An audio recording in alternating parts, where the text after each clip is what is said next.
Halor sa mga sismars kong perfect at walang bahid ng chismis sa katawan. It's me, MJ, and welcome to my mini vlog.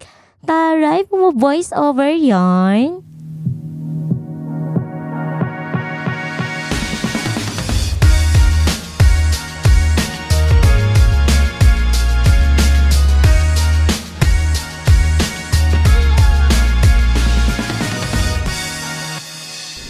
For today's video, tara samahan niyo ako mag-spend ng time with Alessia. Today is Saturday, March 22 at buti na lang napaaga ko ng gising.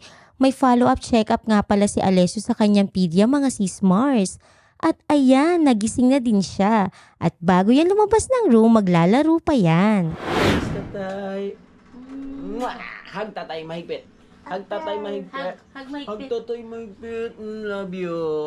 Upper. Ano yan?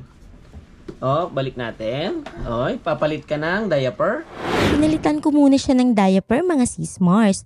Tignan nyo naman, napaka-cute talaga ng batang yan. Say cheese. Say cheese. O, say cheese muna. Cheese. 10 a.m. pa naman ang schedule namin, kaya sabi ko nga ipagluluto ko muna siya ng breakfast. Light meal lang ito mga sis-Mars ha. Egg, brown rice, and fluffy mamon pasalubong ng kanyang grandma for his dessert. Sana all my dessert.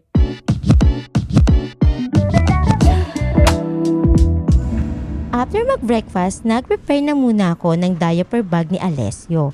Ito nga pala yung usual na dinadala ko during his check-ups mga sis-Mars. Feeding bottles, milk, diaper, wipes, essentials at marami pang iba. Char! Ito na nga at on the way na kami sa kanyang pedia. Syempre kasama namin si Tatay Jewa. Hi na naman ang buhay ko nito. Abay, syempre naman sa likod ng anak niya, maghabulan silang dalawa. Tignan nyo naman mga sis-Mars kung gaano kalikot ang batang yan. Syempre, ganun din naman siya ka-sweet sa akin at lalo na sa kanyang tatay.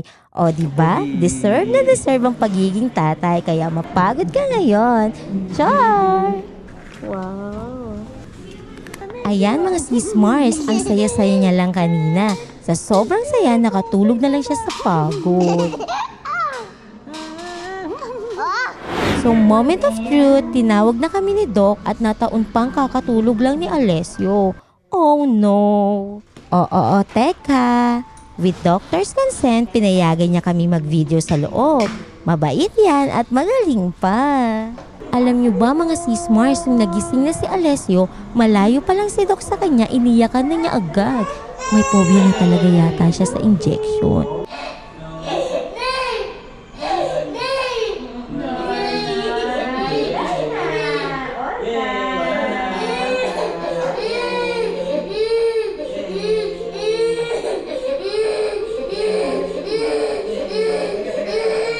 Pero syempre dahil big boy na yan, saglit lang siya umiyak at tumahan na din. Kala mo talaga aping-api ang baby na yon. After ng vaccine niya, dumiretso nga pala kami sa mall para sa kanyang haircut. Tignan nyo naman at napakabait talaga gupitan ng batang yan. Medyo malikot pero hindi umiiyak.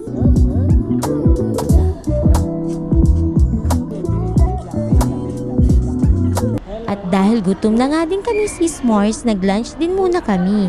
Yes, lunch pa lang kahit 4 p.m. na. Anyways, end ko na muna itong video at wala na talaga kaming powers. Bawi na lang ako sa next mini vlog. Bye! We can hop in with the top off. Grab a close friends, cause they're